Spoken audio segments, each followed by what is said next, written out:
Assalamualaikum warahmatullahi wabarakatuh. Setelah di video sebelumnya kita membahas mengenai jenis-jenis fauna di dunia, nah di video kali ini akan dijelaskan mengenai materi konservasi flora fauna di Indonesia dan pemanfaatan flora fauna di Indonesia. Pada bagian pertama akan dijelaskan mengenai konservasi flora fauna di Indonesia.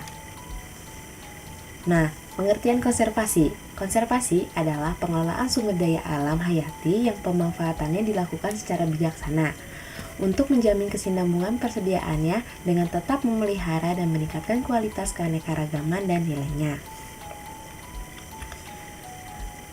Nah, kriteria pemilihan kawasan konservasi ada 3 ya. Yang pertama, kekhasan. Dikonservasi karena memiliki lebih banyak spesies langka. Yang kedua adalah keterancaman, yaitu spesies yang menghadapi ancaman kepunahan dan membutuhkan penanganan. Yang ketiga adalah kegunaan, yaitu spesies yang memiliki kegunaan atau berpotensi bagi manusia sehingga perlu diberikan prioritas konservasi. Selanjutnya, menurut Undang-Undang Nomor 26 Tahun 2007, kawasan yang dilindungi atau dikonservasi bagi pelestarian alam terbagi menjadi 2 kelompok utama, yaitu kawasan suaka alam dan kawasan pelestarian alam. Nah, bagian pertama akan dijelaskan mengenai kawasan suaka alam. Kawasan suaka alam adalah kawasan dengan ciri khas tertentu.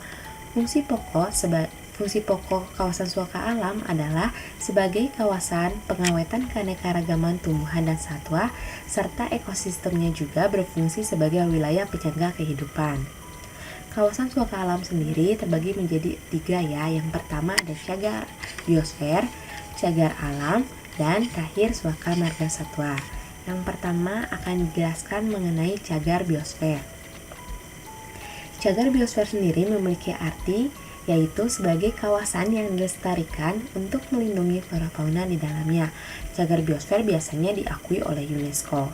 Di bawah ini terdapat 10 contoh cagar biosfer yang ada di wilayah Indonesia.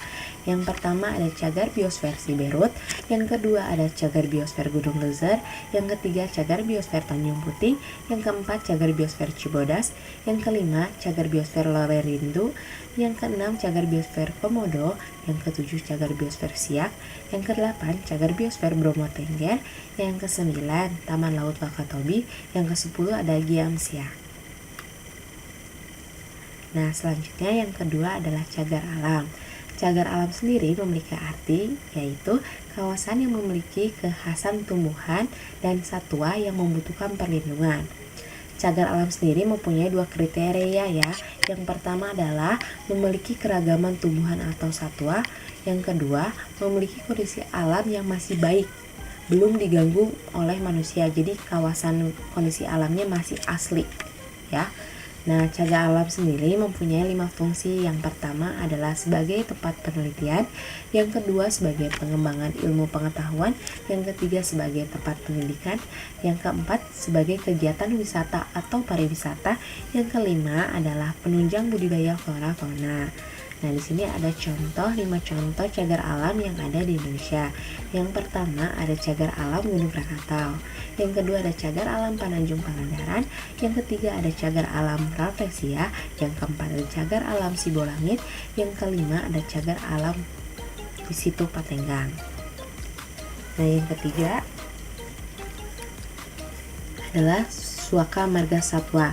Suaka marga satwa adalah kawasan suaka alam yang ditetapkan untuk melindungi satwa tertentu dan habitatnya. Nah, suaka marga satwa ini tuh punya 2 kriteria. Yang pertama adalah merupakan habitat dan tempat berkembang biaknya satwa.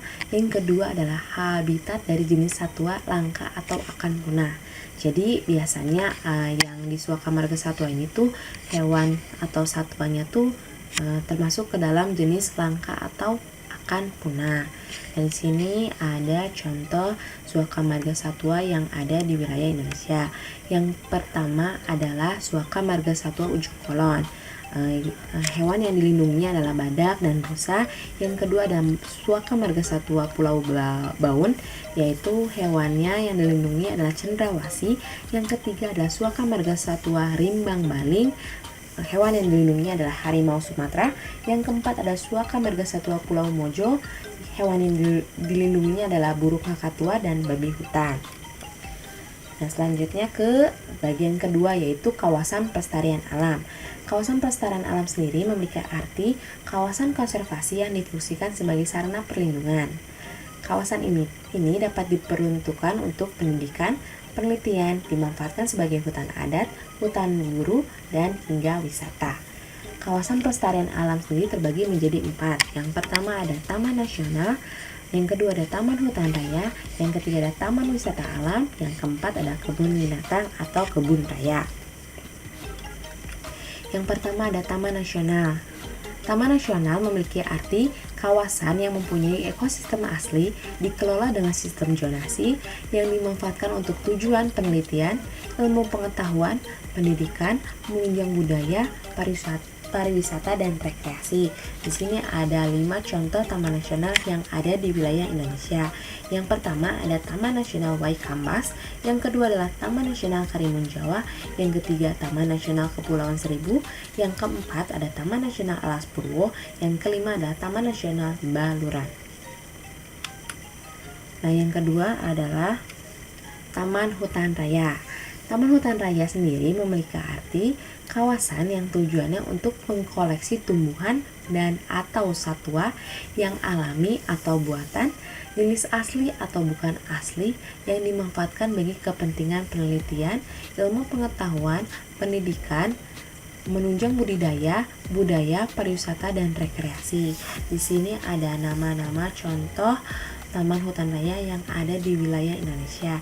Yang pertama ada Taman Hutan Insinyur Haji Juanda yang berada di Dago ya, di Bandung, Jawa Barat.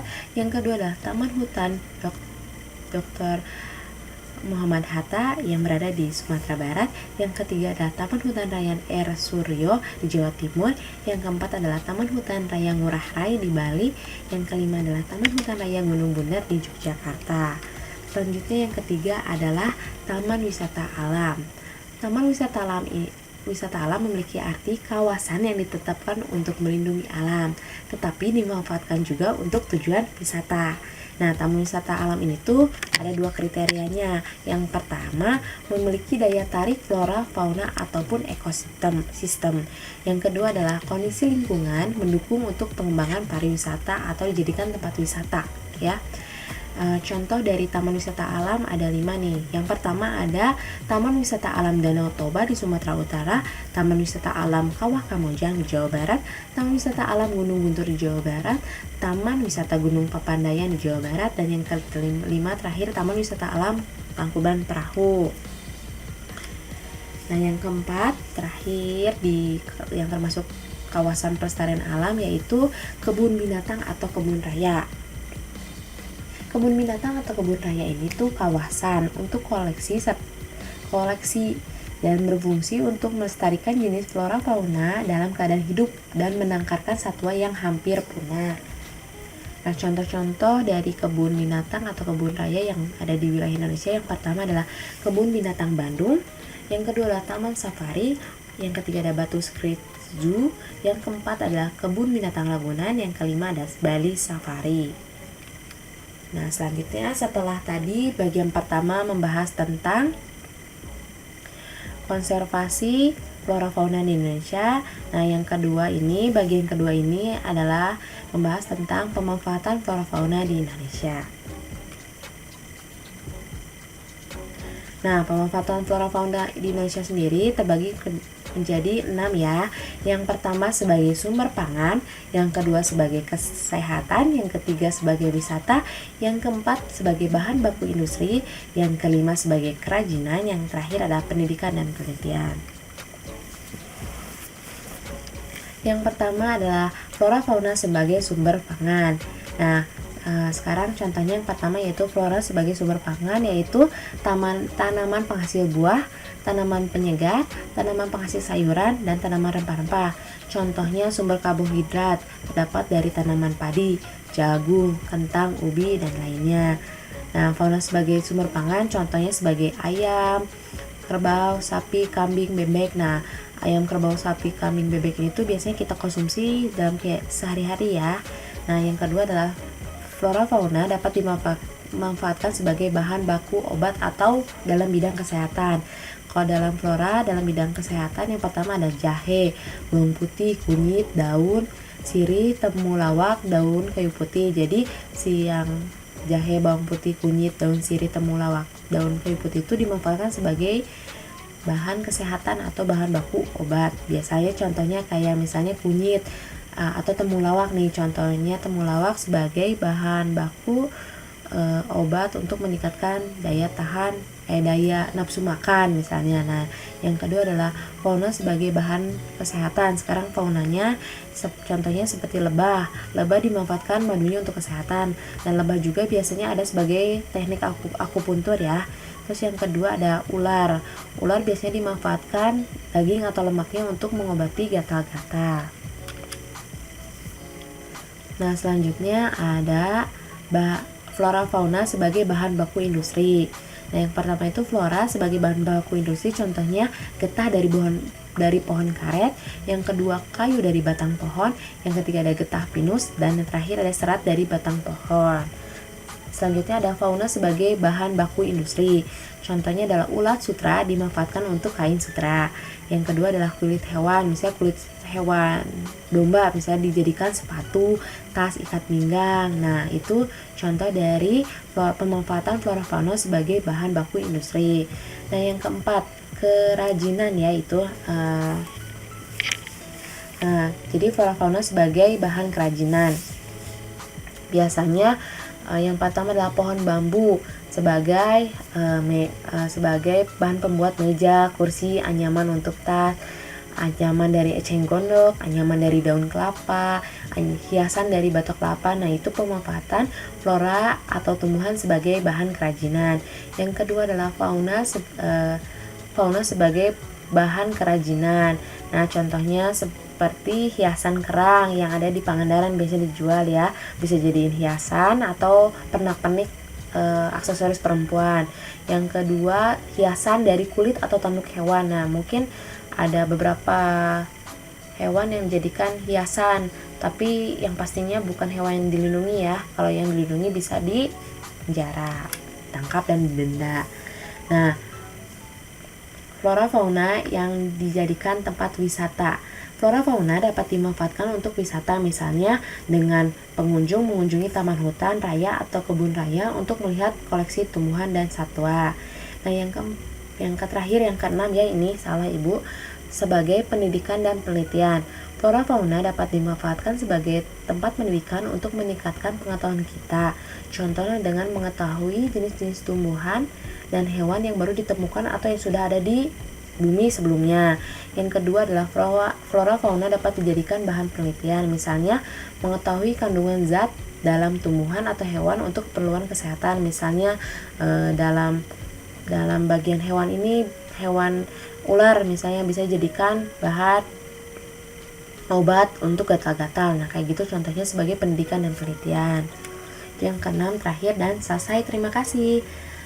Sekian materi pada video kali ini tentang konservasi flora fauna di Indonesia dan pemanfaatan flora fauna di Indonesia. Terima kasih. Wassalamualaikum warahmatullahi wabarakatuh.